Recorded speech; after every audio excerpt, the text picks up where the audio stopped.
பிரியமானவர்களே, அன்பர் இயேசுவின் நாமத்தில் வாழ்த்துக்கள். எரேமியா தீர்க்கதரிசியின் புத்தகம் 31 அதிகாரம் 20வது வசனம். எப்ராயிம் எனக்கு அருமையான குமாரன் அல்லவோ, அவன் எனக்கு பிரியமான பிள்ளை அல்லவோ, அவனுக்கு விரோதமாய் பேசினது முதல் அவனை நினைத்து கொண்டே இருக்கிறேன். ஆகையால் என் உள்ளம் அவனுக்காக கொதிக்கிறது, அவனுக்கு உருக்கமாய் இறங்குவேன் என்று கர்த்தர் சொல்லுகிறார். எப்ராயிமை பார்த்து கலங்குகிறார். பாருங்க, எப்ராயிமை கொஞ்சம் தண்டித்தார் கர்த்தர், சிக்ஷித்தார். எதுக்காக? அவனை அழிச்சு போடுறதுக்கா, கரெக்ட் பண்றதுக்காக. ஆனா அந்த சிக்ஷை நிமித்தம் மனம் கலங்குகிறார். என் உள்ளம் கொதிக்குது, என் பிள்ளைக்காக நான் மனம் இறங்குகிறேன் அப்படின்னு சொல்றாரு.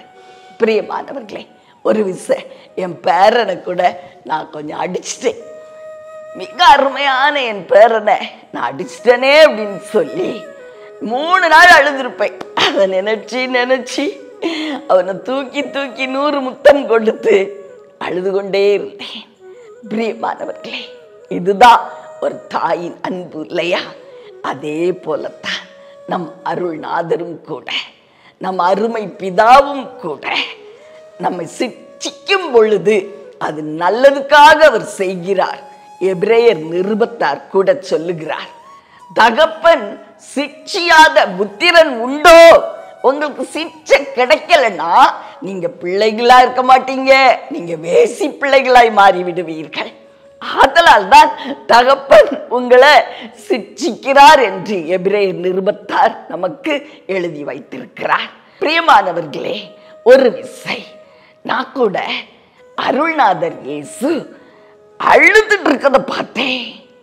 மிகவுமாய் கண்ணீர் சுமார் 1 மணி நேரம் அந்த காட்சியை நான் பார்த்திருப்பேன்.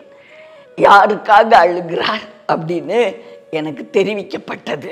Janet, it's for you doctor, உனக்காகத்தான் அருள்நாதர் அழுது கொண்டு இருக்கிறார். தன் பிதாவினிடத்துல உனக்காக பரிந்து பேசிக் கொண்டிருக்கிறார். பிரியமானவர்களே, நான் நினைச்சேன், ஏன் தேவன் அழுகிறார், ஆனா எனக்கு ஏன் இந்த காரியத்திலிருந்து இன்னும் விடுதலை வரல? பிரியமானவர்களே, ஒரு காரியத்தை தேவன் எனக்கு சொல்லி கொடுத்தார். அந்த சூழ்நிலையில நான் கடந்து வராவிட்டால் நான் உருவாக்கப்பட முடியாது. தேவனுக்குன்னு பொற்பாத்திரமாய் உருவாக்கப்படத்தான் தேவன் சில சூழ்நிலைகளை நம்முடைய வாழ்க்கையில அனுமதிக்கிறார். நம் பிள்ளைகளா மாறணும், பார்த்தீங்களா? வேசி பிள்ளைகளா இருக்கக்கூடாது அல்லவா?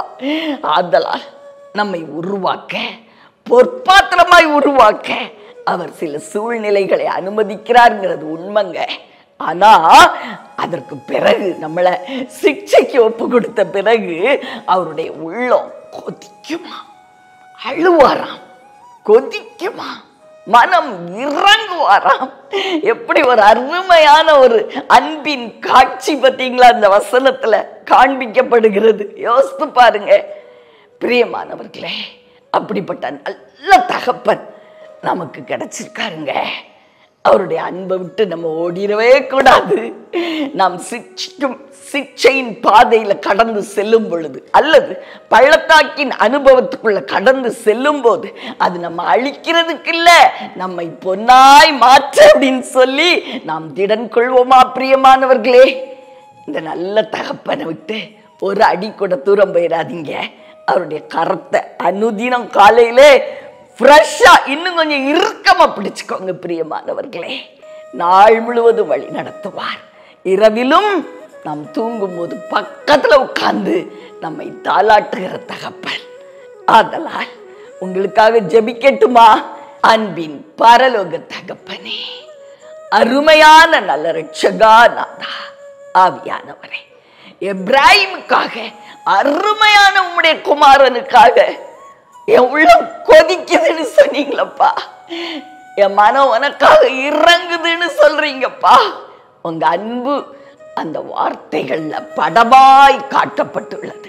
இப்படிப்பட்ட அன்புடைய ஒரு தாய், ஒரு தகப்பனுக்கு மேலாய் எங்களை நேசிக்கிற எங்க அப்பா எங்களுக்கு உண்டு அப்படிங்கிற அந்த நம்பிக்கை அனுதினம் காலையில இப்படிப்பட்ட தகப்பனை இன்னும் கொஞ்சம் இறுக்கமா நாங்க பற்றி பிடித்து கொண்டு அவருடைய வழிகாட்டுதலின்படி நடக்க எங்களை ஒப்பு கொடுக்கிறோம் நாதா, இயேசுவின் நாமத்தில்.